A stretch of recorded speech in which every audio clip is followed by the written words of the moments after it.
To a lot of people, ambition is kind of a mystery.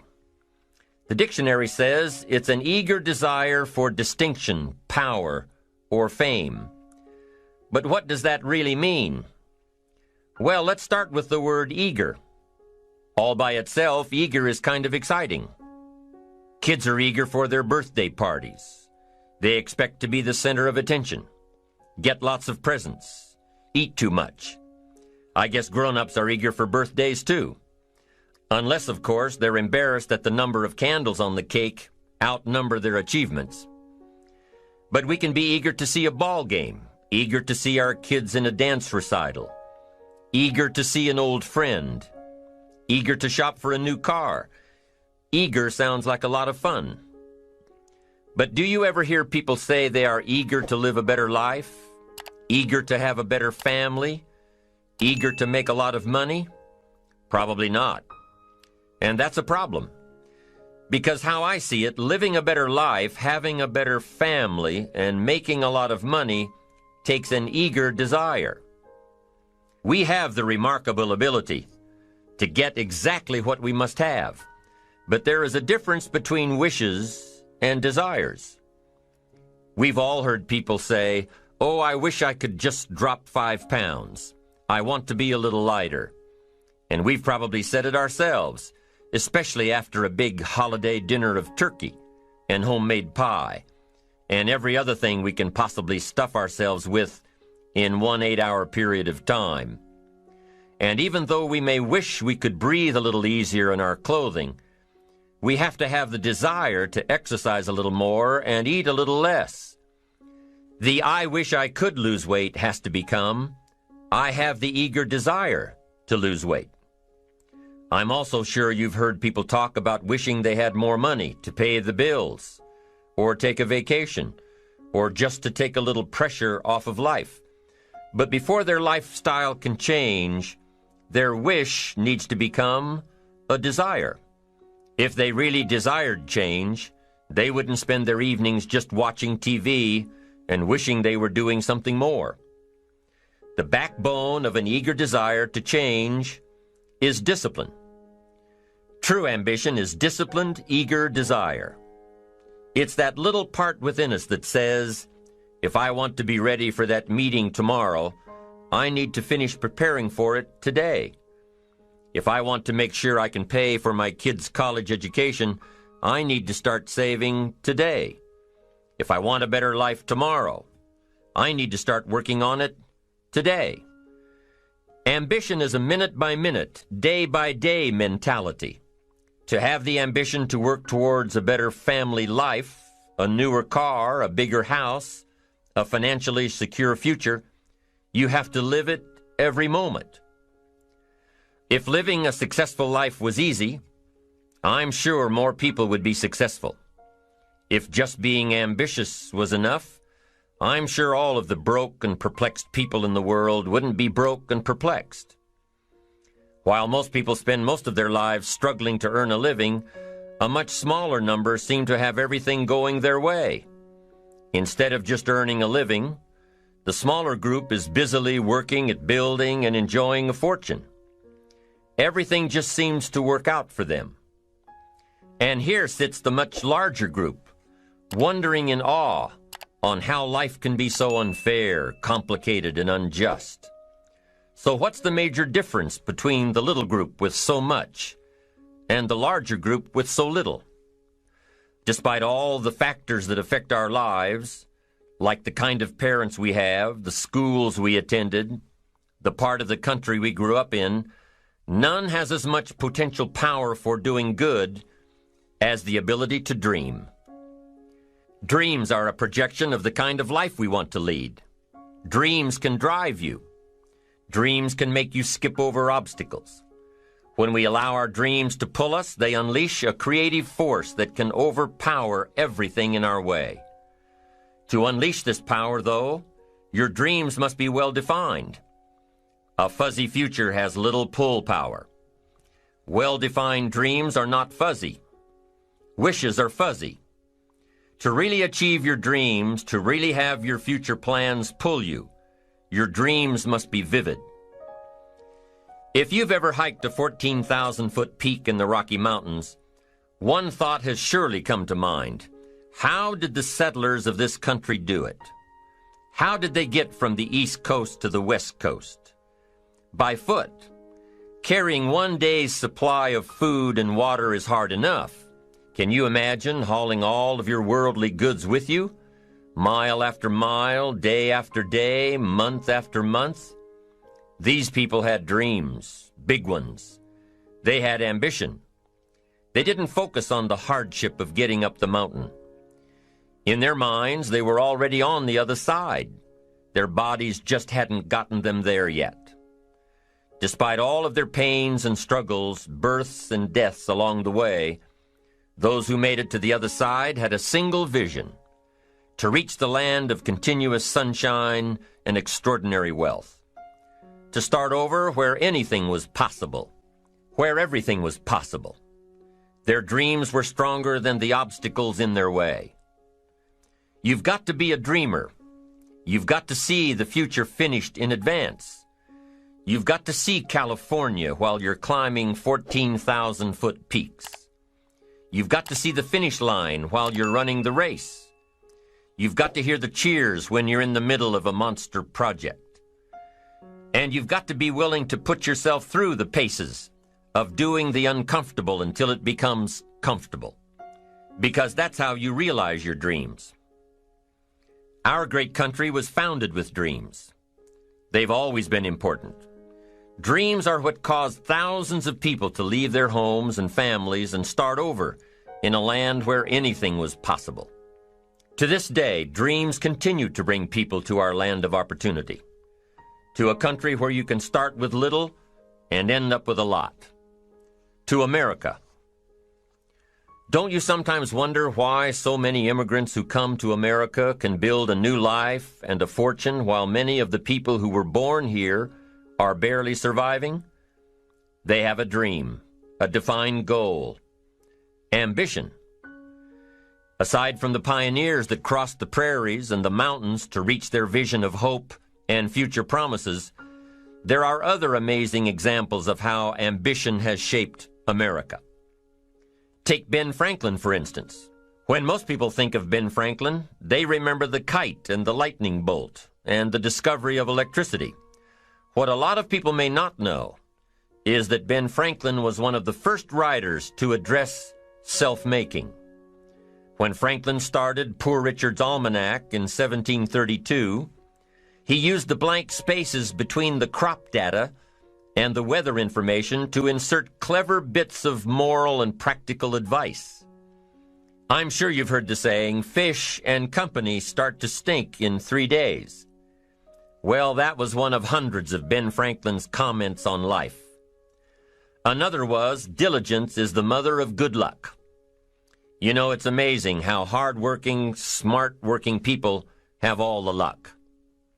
We sometimes hear of a brand-new musical group, an overnight success. They must have been in the right place at the right time, knew the right people, had a friend to help them out. But if you've ever watched an interview with some of these folks, you'll probably hear that their overnight success took several years. Diligence is the mother of good luck. Now, in addition to these witticisms, Ben Franklin gave us 3 principles of success and ambition that have withstood the test of time. Number 1, happiness doesn't come from big pieces of great success, but from small advantages hammered out day by day. What Mr. Franklin is saying here is that we must be happy with what we've got when we're in pursuit of what we want. Too often we say, oh, I'll be happy when I just get that promotion. I'll be happy when I just land that contract. I'll be happy when I just have more money. I'll be happy when I just. Just what? You won't be any happier when you reach your goals than you are right now. It just doesn't work that way. Abraham Lincoln said it best. He said, you'll be as happy as you make up your mind to be. Right now, whether you're on your way, whether you've already gotten there, you'll be as happy as you make up your mind to be now. Right now. Being happy on the way doesn't mean you can't aim for great things. After all, look at everything Franklin accomplished in his lifetime. It means that big achievements come one small advantage at a time. It means that you've got to enjoy the journey. It means that you must enjoy and take pride in your little accomplishments. It means enjoying who you are becoming in pursuit of your eager desire, every day, every single day. Ben Franklin's second principle said that life is plastic. Within each of us is the power to mold ourselves and mold our environment. It is up to each of us to begin this molding process with a final product in mind. And it is within our power to work it and form it every minute, every day, every month, every year. By using your mind and your abilities and your attitude to work a little each day on molding your life, you'll soon see how magnificent your power is to gain those small advantages each day, the little steps it takes to build up to success. Principle number 3, success is a pleasure. Success is a pleasure. If what you are doing today isn't satisfying, gratifying, guess what? You're really not successful. If you are not fulfilled with what you are doing today, you cannot possibly be successful. It doesn't matter how many worldly possessions you may have, how many cars, how many toys, how much money. If you're not happy with your life as it is, you cannot be successful. Now, I know that success is a relative term. It means different things to different people. To a school kid, success may mean a star on top of his latest test. To a homemaker, it probably means that she has a well-run household and a wonderful family. To an outside professional, it's most likely the thrill of closing a major contract, or the pride in accepting a performance bonus, or being named the top-producing salesperson. But the one thing you will hear from everyone who is successful is that they are happy with who they are and what they are doing.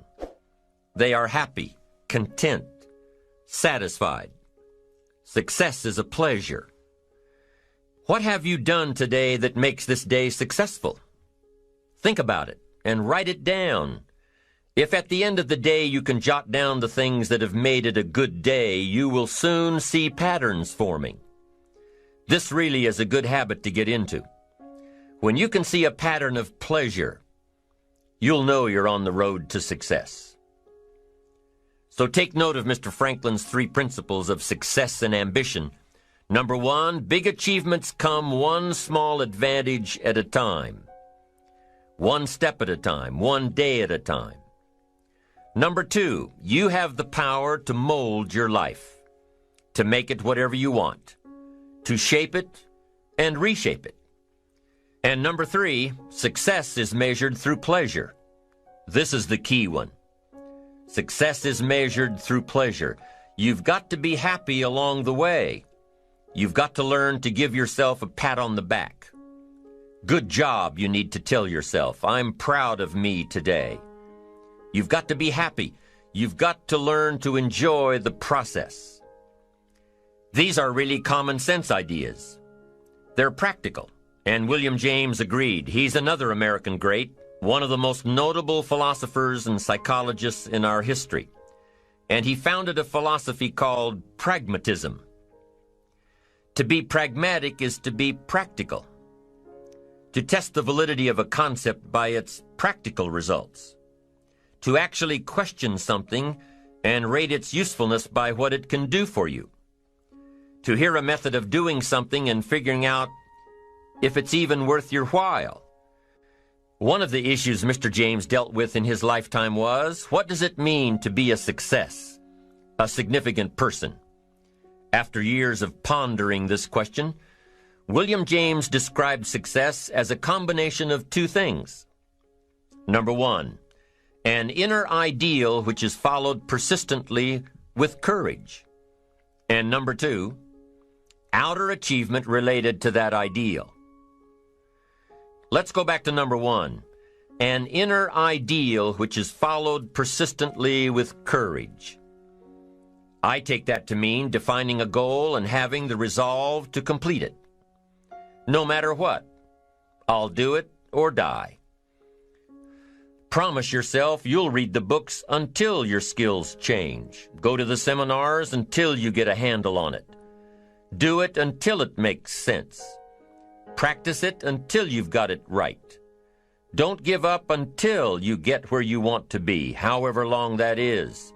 Step by step, piece by piece, book by book, seminar by seminar, do it until. Go for it. Until is a very important word. It's magic. It means that you'll never give up. Don't miss the chance to grow, to pay the price. Until you learn, change, grow. You'll discover some of life's great treasures when you pay that price. William James' second part to success dealt with the outer achievement related to that ideal. You need both aspects to really be a success. But what Dr. James realized about his philosophy of success was that the first part is indeed more important than the second.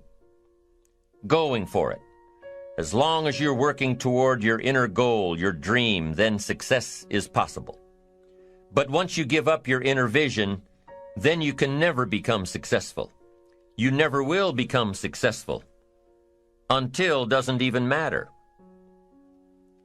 Now, maybe the person who's been working on a project for 10 years can be successful in his own right, if he's honestly working toward it, doing everything to make himself worthy of reaching the dream, really happy with where he is, doing it until.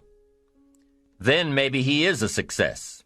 It's a personal thing, going for it one step at a time.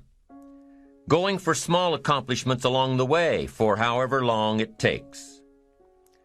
So let's think about this for a moment. What outside evidence or results or proof can be seen when you accomplish your goals one step at a time? You'll start to see things change around you, little things, not major things, but little everyday things, things you may not even notice unless you are paying attention. If you're one of those who'd rather stay up late and get up late, only to discover that your workplace doesn't fit your schedule, and you roll out of bed cursing the alarm clock every morning, maybe you could start with the little change of going to bed half an hour earlier than normal. And maybe you'll see, in time of course, you can't train your body overnight, maybe you'll find out that you jump out of bed in a better mood, and that your day will start better, and that you'll get more done, and that the people around you that caused you problems aren't so hard to work with after all. It all starts by making one little change and adding to it every day. You see, you can't change what's going on around you without first changing what's going on within you. Start changing how you look at mornings, and sure enough, people will start changing how they look at you. When you start changing how you think, how you act, how you treat others, how you treat yourself, when you start responding instead of reacting to life, life will start responding to you. I'm telling you that you can do it with your lifestyle. You can do it with your sales career. You can do it with your management career. You can do it with any part of your life.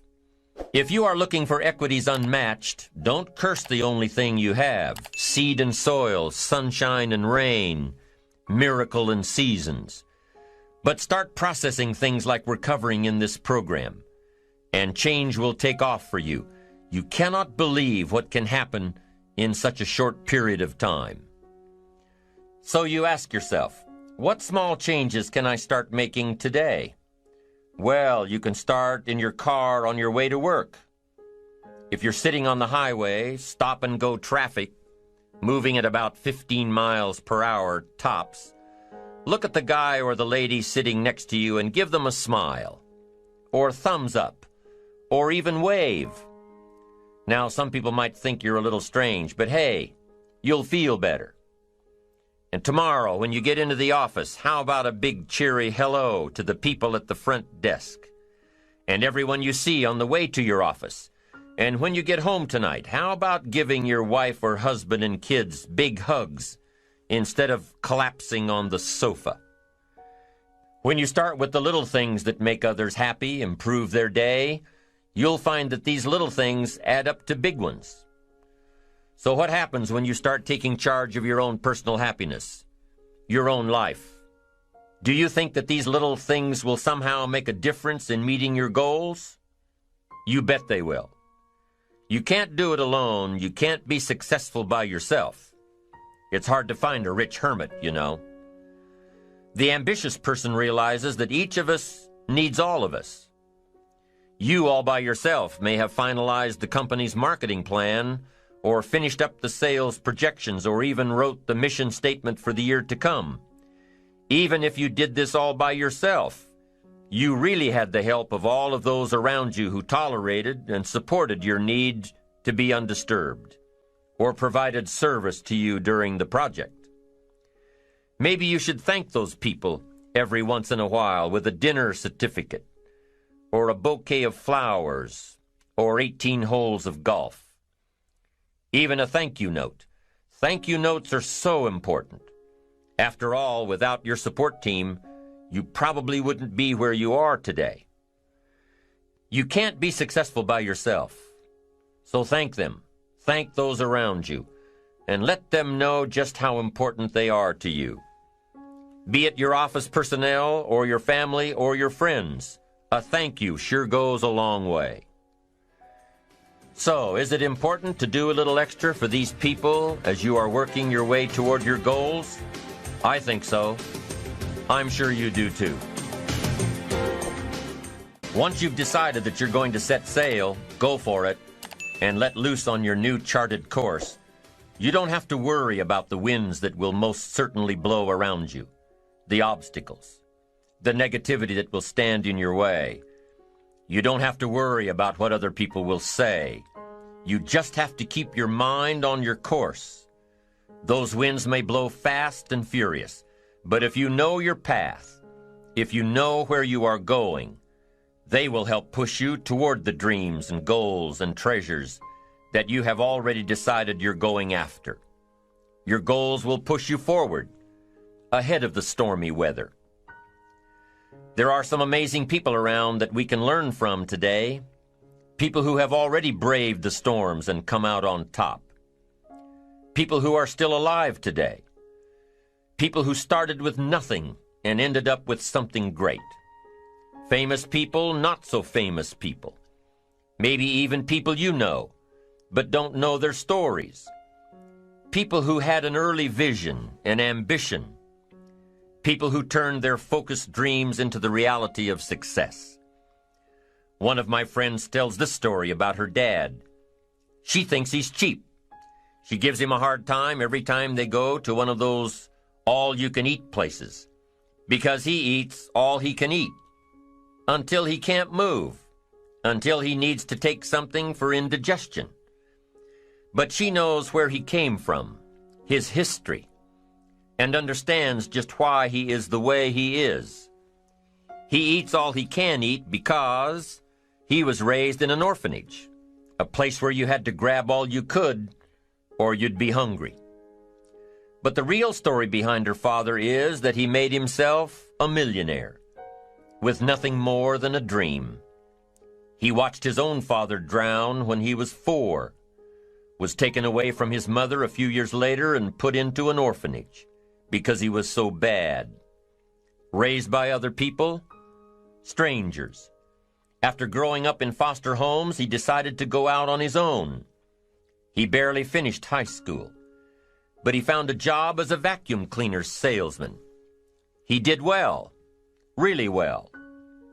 But the woman he loved didn't want to marry a vacuum cleaner salesman, and he really didn't want to be one. So he went to college, went on to medical school, prospered, really prospered, led a tremendously successful life as a radiologist, and is now retired, goes fishing, rides his Harley. Stories of success are all around us, everywhere. Take the time to talk to these people or read their stories. You might learn something, You might find out that they have already traveled the path you are now on. You know, when most of us think of Jesse Jackson, we think of the political Jesse Jackson. But what most of us don't realize is that before Jesse Jackson went to the streets to gain votes, he went to the ghettos with a message for inner city youth. During his rallies, he would have the street kids repeat after him, "I am somebody." Jesse Jackson's message to these kids was that ambition is a moral imperative. To be a good person, you have to have ambition. You have to try to do something good with your life. You have to try to get out of where you are today or make where you are a better place tomorrow. You have to, or anything else is a waste. Mr. Jackson knew that his contribution to life began with America's youth, where he could make a difference before bad attitudes and bad habits took over for good. He went to make a difference with the disadvantaged youth of America. What an admirable mission. I'm sure you know that the same principles he teaches apply to you. When you get up tomorrow morning and are standing in front of the mirror getting ready for the day, remind yourself that you are somebody, that you are important, and that you can make the changes that will move you closer to your ideal future. Listening to the words of people like Jesse Jackson are of total importance because motivation, lasting motivation, is backed with education. Many of these people have written books on their journeys. These books tell the stories and give the secrets that we can all learn from. Let's say you decided to take a trip, just a short one, maybe for a weekend. Let's say you want to go away to a place you've never been before. Wouldn't you want to find someone who had been there? Ask them a few questions. What's the best way to get there? The safest route? The quickest route? What do I need to bring to be totally prepared? What fun things should I look for on the way? What dangers do I need to avoid? By talking with someone who has already been there, it'll make your trip that much more enjoyable. It's the same thing with life. By listening to those who are farther along in the journey you are interested in taking, and learning from their successes and failures, you just might pick up something that will make your journey that much better. Listening to the stories of others can be motivating, captivating. They can provide that extra push you've been looking for. They can demonstrate what the power of ambition is truly all about. They've been there. Their knowledge is valuable. And when you use that knowledge and motivation to take action, you'll gain momentum. Eventually, you will find that the key to motivation, true motivation, is right there inside you. You won't have to look elsewhere to get pumped up, turned on, charged up. With the right knowledge behind you, you will learn how to motivate yourself. With the right knowledge, you will find yourself becoming inspired on your own, by your own learning, by your own discovering. You won't have to hope that somebody comes along to turn you on in the morning. They might not show up. You'll find that your journey of pursuit is the best alarm clock in the world. Joseph Epstein wrote a book called Ambition. In his book, Epstein defines ambition as the fuel of achievement. He says that everybody has a need for achievement, to do well, to get somewhere in life, to be better, to achieve. Achievement means moving forward. And in order to move forward, you must be motivated, inspired, ambitious. You must have dreams and goals that create ambition, good ambition, positive ambition. Now, ambition does not mean being greedy. It does not mean being selfish. It does not mean getting ahead at the expense of others. Ambition is not greed. Ambition is not avarice, an all-consuming desire for wealth. Ambition is not hoping you can win at the expense of others. Do you suppose Judas was ambitious? He ended up with 30 pieces of silver, a fortune in those days. Was Judas successful because he had all that money? No, Judas sold out. Was Judas happy when it was all over with? No. The money didn't make him happy. What he did to get the money certainly didn't make him happy. What Judas became in the pursuit of his fortune caused him to end his own life. What drove him was not ambition. Ambition is not greed. Ambition is an eager desire to achieve, an eager desire to get ahead in life, to do more for your family, to prosper in health, wealth, and relationships. Now, desire does not always translate into ambition. Desire is what you want for yourself. A bigger house, a better car, a fatter bank account, a better life. I desire to have these things. Ambition is how you get there. Desire is sometimes healthy. Desire is sometimes unhealthy. Desire might say, I want the tallest building in town.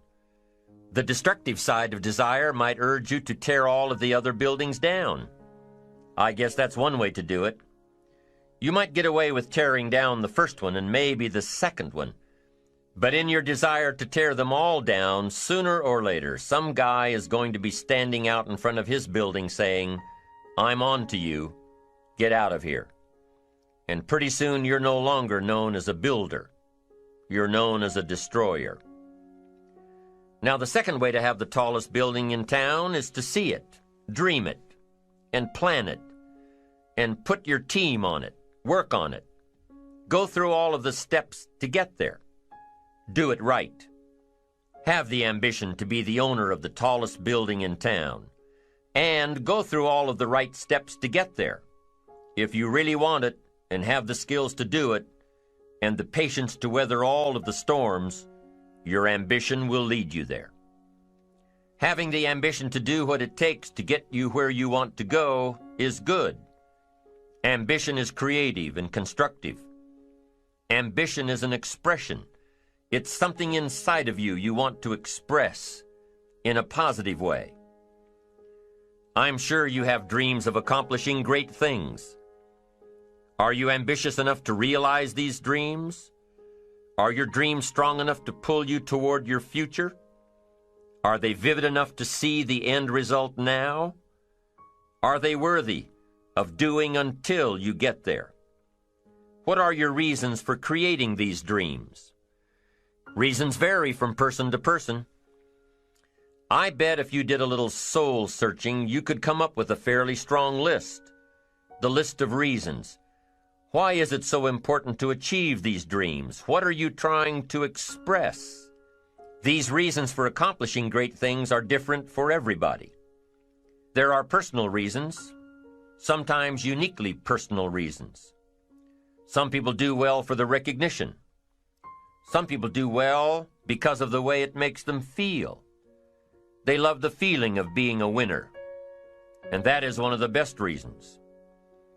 Once in a while I hear someone say, if I had $1 million, I'd never work another day in my life. Hey, that's probably why the good Lord sees to it that he doesn't get his million, because he would just quit. Family is another reason, a motivator for doing well. Some people do extremely well because of other people, and that's a powerful reason. Sometimes we will do something for someone else that we would not do for ourselves. I know a lady who was getting back on track from financial disaster. Even though she didn't have much of anything left, her primary motivator was to keep her daughter in private school, an expensive one of the best in the country. Although her goal was to financially surpass where she was before her economic fall, her main reason to work all of those extra hours was to give her little girl the best possible education. As you can well imagine, wanting to do something for someone else led her to all sorts of other accomplishments as well. How fortunate are the people who find themselves greatly affected by someone else. It's powerful.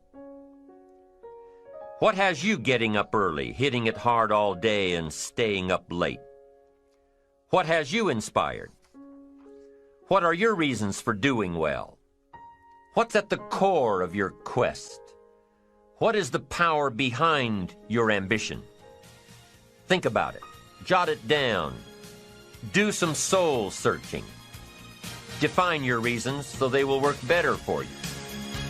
So now we have determined that it's in your best self-interest to be ambitious.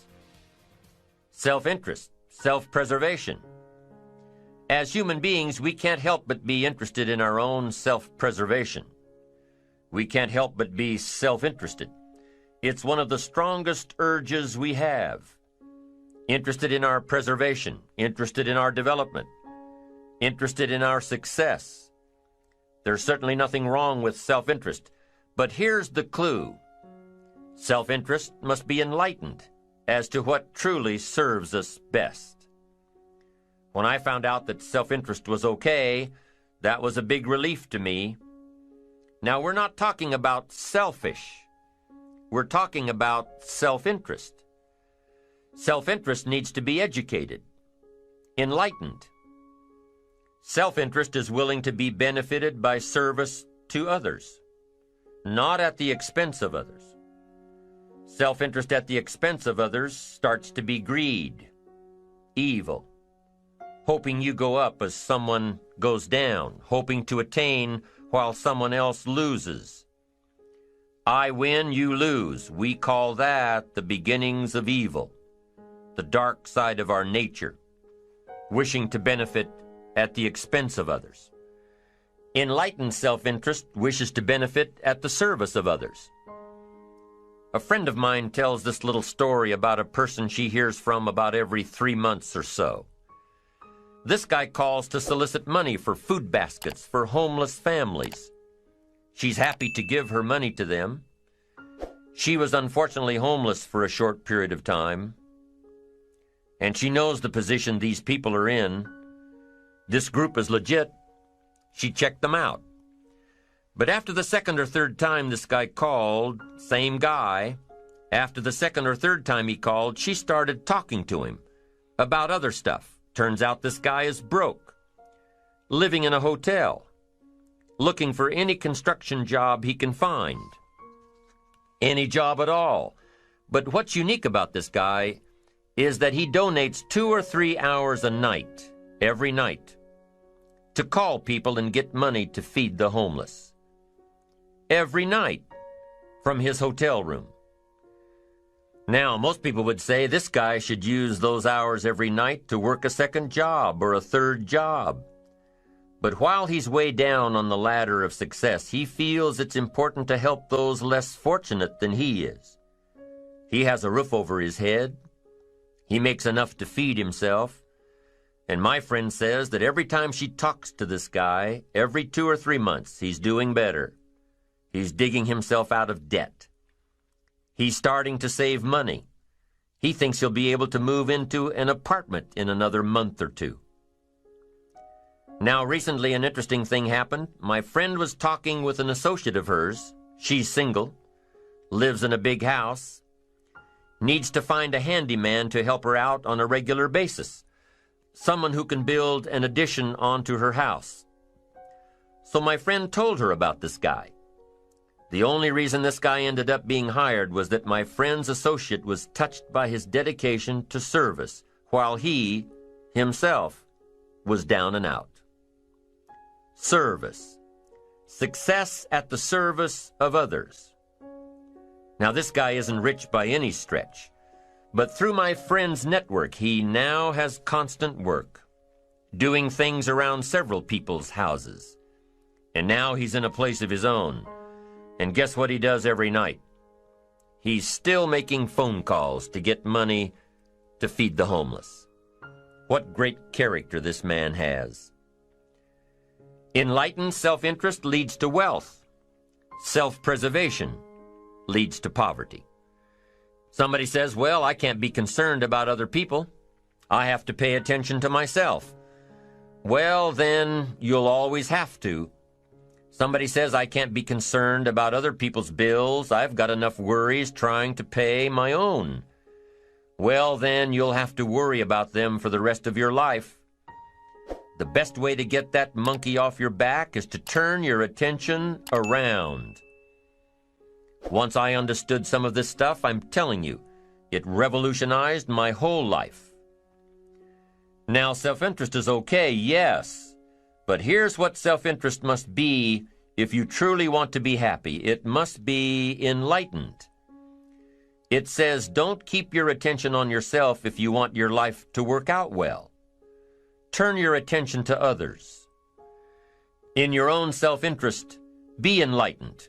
Truly act in your own self-interest by making an investment in service to others. Next, if you wish to receive, now there's nothing wrong with wishing to receive. It's part of self-interest. But here's the enlightened part. If you wish to receive, you must give. Some people say, if you give, it's gone. No. Not if you're educated. If you're stupid, yes, it's gone. But if you're enlightened, chances are, if you give, you've invested. And what do we expect an investment to do? Return. Get back what you put out? No. We expect it to return multiplied. Bigger, greater, better. My father taught me way back, son, always do more than what you get paid for. Now, some individuals might argue with that. They'd say, no, you're going to mess up the whole program. I know they're wrong.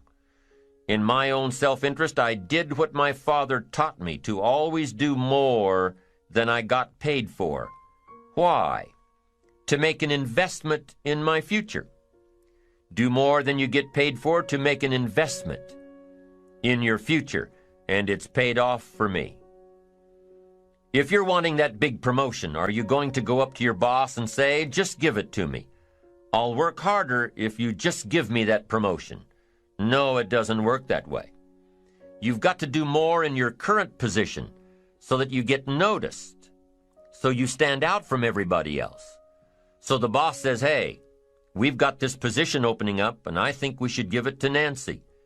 She does so much more than we expect. Just imagine what she'll do if we give her this promotion. You've got to do more than you're paid for. You've got to. It's an investment in your future. It's one thing to make a sale. I'm telling you, if you make a sale, you'll make a living. If you go beyond making the sale and serve people by keeping in touch, calling them before they call you, writing a thank you note, sales will lead to multiple sales. You can make a fortune if the customer is well taken care of. People who are well taken care of will open doors you can't get through by yourself. All of us have found ways to make a living. What got interesting for me early on was to figure out ways to make a fortune.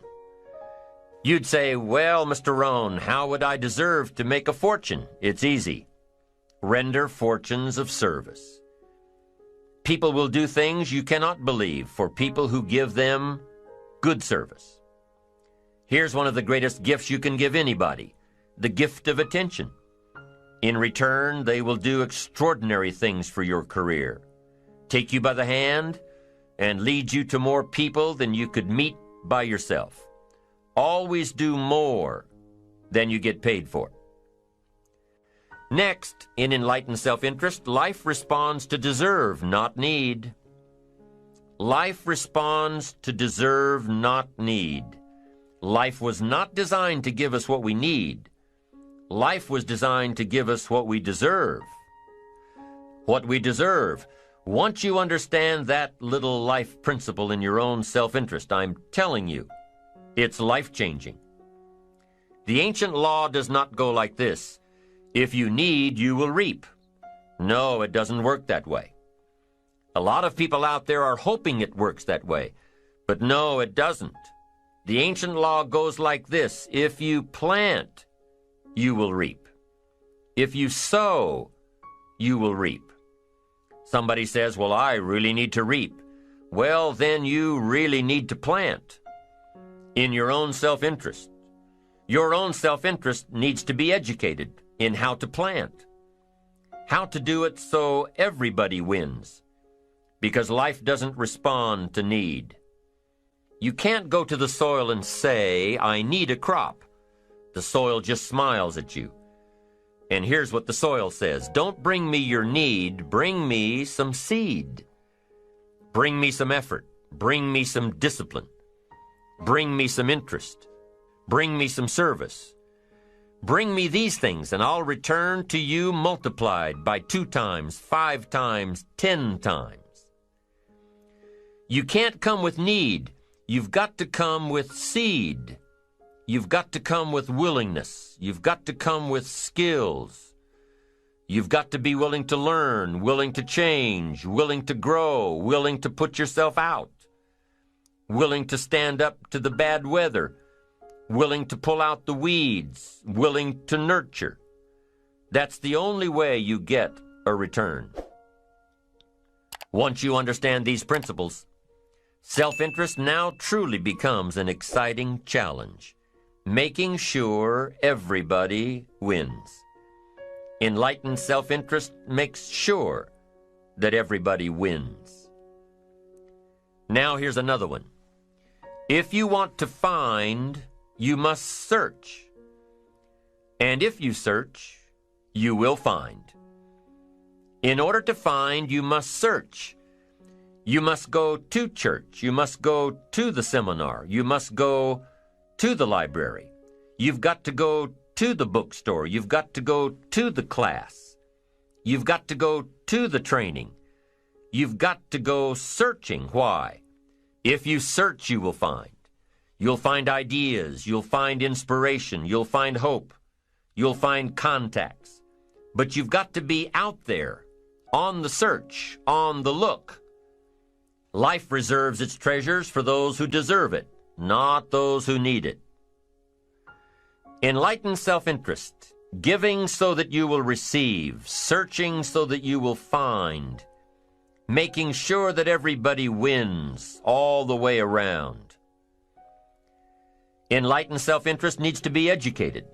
Enlightened self-interest says, I will learn that life is not just the passing of time. I will learn that life is the collection of experiences, ups and downs, highs and lows, laughter and tears. You must decide to act. You must have the discipline to act. Now here's what's important about discipline. One discipline affects another discipline. All disciplines affect each other. In fact, here's a good philosophical phrase. Everything affects everything else. Nothing stands alone. Don't be naive and say, this doesn't matter. Of course it matters. It all matters. Some things may matter more than others, but everything matters. If you'd rather sleep in than go for a walk around the neighborhood, pretty soon it will matter. If you'd rather spend your money instead of saving it, pretty soon it will matter. If you'd rather put off a letter to an old friend instead of corresponding regularly, pretty soon it will matter. If you'd rather work late every night instead of going home and spending time with your family, pretty soon it will matter. It all matters. Every letdown affects the rest. If you won't walk around the block, you probably won't eat right. And you probably won't buy the books. And you probably won't attend the seminars. And you probably won't spend your money wisely. And after years of this, it all adds up. So the key to reversing this process is to start picking up the disciplines. It does matter. It all matters. Now, here's the positive side. Every new discipline affects the rest. Every new discipline makes a difference. That's why action is so important. The smallest action, the least action. The action that you won't think will matter. It all matters. Take it.